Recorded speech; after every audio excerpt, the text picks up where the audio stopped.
Hi friends, I am your lovable development and community engagement director, Katie Luce, and I am coming to you today from a pre-recorded session here at Habitat Home Offices and have another engagement that I am going to be at today. So I'm coming to you through the magic of technology for my board reports, though not live. But I think that as music fans would agree, sometimes live music is great, but sometimes recorded music is just as good. So, well, I hope my report is music to your ears. Funny too, see what I did there? So I am really excited, which I bet you will find to be a shocker because I'm usually not the most excited person. Just kidding, more humor. I'll stick to my report. I don't think I'm that funny. So I'm excited to give you a report today. Particularly the thing that has got me all like super excited like a Muppet this month is our annual appeal.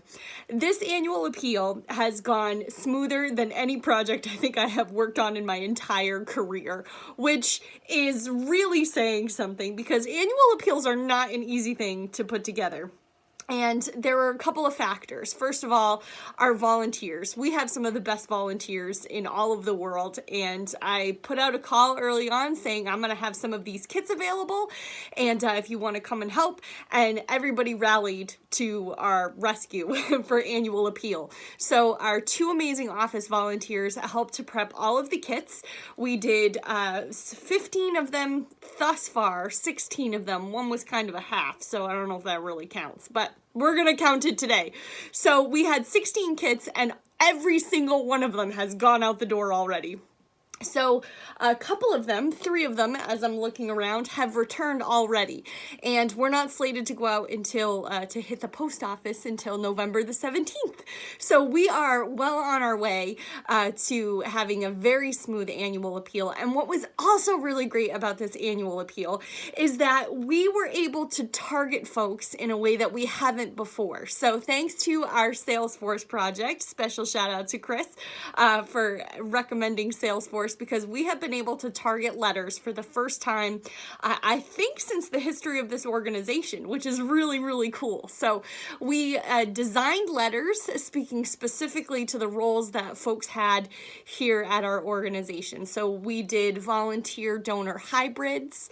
We had a message for folks that have given 2 years consecutively, donors who have given 5 years consecutively, folks that were veteran supporters that have been involved in the organization for a really long time. And then there were even a couple more categories. So we were able to go through the entire database and disseminate who fit into what category and write letters that were very specific to the role that they have here at Habitat. So we're hoping that that's going to motivate people to really dig deep into their pockets. And we also had a very special call to action in each one of the annual appeal letters. So depending on which category you were, we really hyper-focused on one of the special call to actions that we wanted folks to take, whether that was to become a monthly giver. We made an appeal for volunteers in every one of the letters. Restore donors, excuse me. Anybody that has donated to the Restore through like an item, like donated furniture or all of the great things that we sell at the Restore. We were able to appeal to them and let them know what impact their donation has made, and then ask for a monetary donation or ask them to consider that for the first time. So there are so many good things happening with this annual appeal, and it has been so stress-free. I literally can't say enough good things about the annual appeal process for this year and how smoothly it has gone thanks to our volunteers and our great new database. So I'm going to go a little out of order today and jump right to our Salesforce update because we have not a whole lot to talk about there, but we are in the process of starting to find the capabilities that Salesforce can really have for us. So the last step that I'm working with the folks at Salesforce to get set up is I'm working on an accelerator to get volunteers for Salesforce, which is an application for the database, to be able to get the most out of the scheduling and some of the automation features and all of those good things to really get us so that our volunteer program is running as smoothly as our annual appeal has gone. And as far as I'm concerned, I'm using annual appeal as the benchmark that I want everything to go that well from this point forward. So having Salesforce fully functional is going to be an amazing asset to our organization, and we're really excited to have all of that off the ground, and I anticipate by November all of that is going to be fully functional, and then we can really start to find the fine-tuning of how this is going to help us bring greater efficiency to all aspects of our organization. So moving right along, I have some grant announcements that I'm excited about. Unfortunately, I have nothing new to tout in terms of that we got new funding. We're still awaiting decisions from the Dory Taylor Foundation, and that grant is for $35,000. The Mildred McAvoy Foundation for $10,000. The People's United grant for $5,000, that would cover Brunswick only.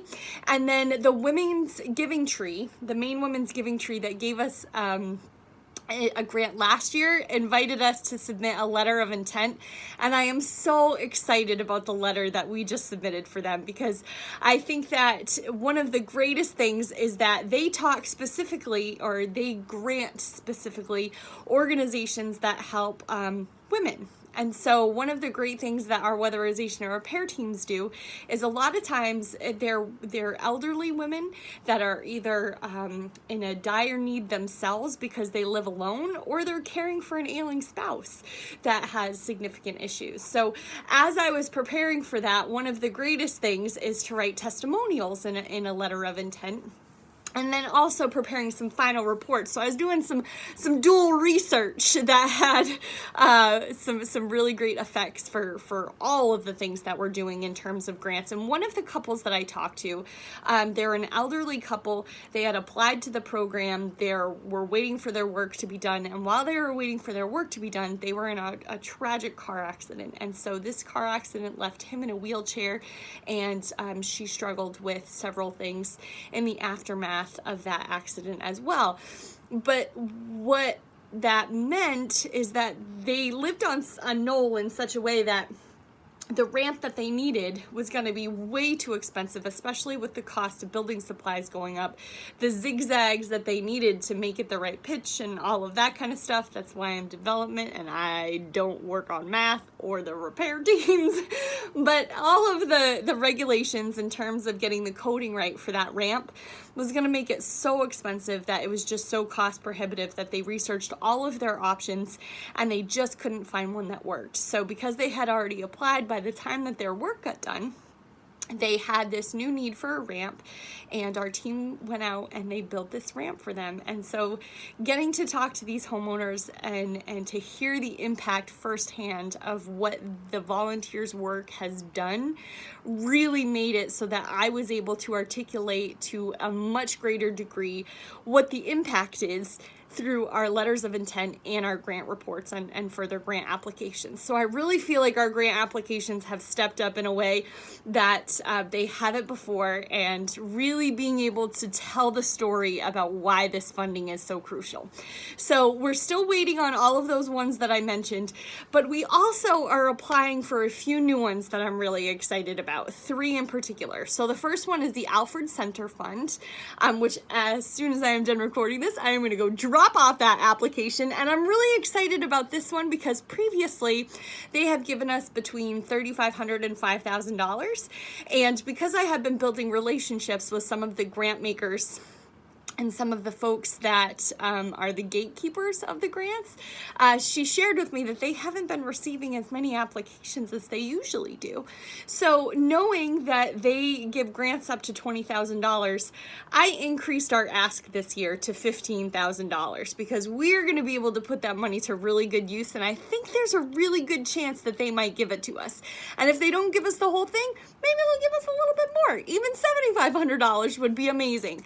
So we're really hoping that that pays off. And then the next one that I'm excited about is the Housing for Everyone grant that is put out by TD Bank. And that one is a very significant grant for at least $150,000 that would go over 2 years. So that's going to not only cover our weatherization and repair work, but also some of our new construction work. So I'm not so certain that we're going to have a really good chance of getting that one, but I think just applying and going through the process is going to give us a lot of good information for how to apply and then succeed on big grants like that in the future. So the third one that I'm excited about is the First Federal Savings and Loan Association of Bath Charitable Foundation, and that is specifically for our category and our area, and we are gonna rock that one. So I'm really excited to tell you that we got that one once all the work is behind us. The next thing moving right along is a volunteer update. So we have 2 new volunteers that have come to us that are going to be cross-trained across all of our restore work, from bookcases, front of the house, back of the house, the truck. That is going to be really great, because the more of those volunteers we get, the more that we're going to be able to flex everybody around and meet all of the needs that we have for the restore, which there are many. We also are still looking for truck volunteers for January. Right now we're covered every day that the truck runs through January, but once January comes, we're going to have a new need. So those 2 new volunteers that are going to be cross-trained, they're going to be super helpful there, but we also want to make sure that we're building a really great bench. Also, the restore needs some fishbowl volunteers for Friday and Thursday all day. I just went a little back, instead of Thursday, Friday, did Friday, Thursday, just to make sure you're paying attention and keeping up with my phenomenal report. So we need fishbowl volunteers for Thursday and Friday. This is what happens when I have too much coffee. Tuesday, noon to 5, we also need fishbowl coverage. And then Saturday, 3 to 5 across all positions at the restore. We had a really amazing dream team on Saturdays for a really long time, but because of shifting circumstances, like sometimes happens with volunteers, that dream team is not able to, you know, go to the, I'm not good with sports analogies, so World Series or something, is that relevant right now? Anyway, our dream team is not still assembled for Saturday, so we need some new volunteers and some additional volunteers, maybe not even for every Saturday, but even staggered Saturdays. So we have been talking about some new strategies, training, all of the things that are going to help us in our recruitment. And so now that Salesforce has launched and we have some of these other things really getting back to going smoothly and efficiently, I'm going to have some greater time to get out into the community and make some friends, which is really going to be an asset for our organization, because I'm funny and I'm going to get people to want to come and hang out here, or at least that's the hope. So I hope that you have enjoyed this very enthusiastic report from your Development and Community Engagement Director, and I will look forward to seeing you all at the next board meeting.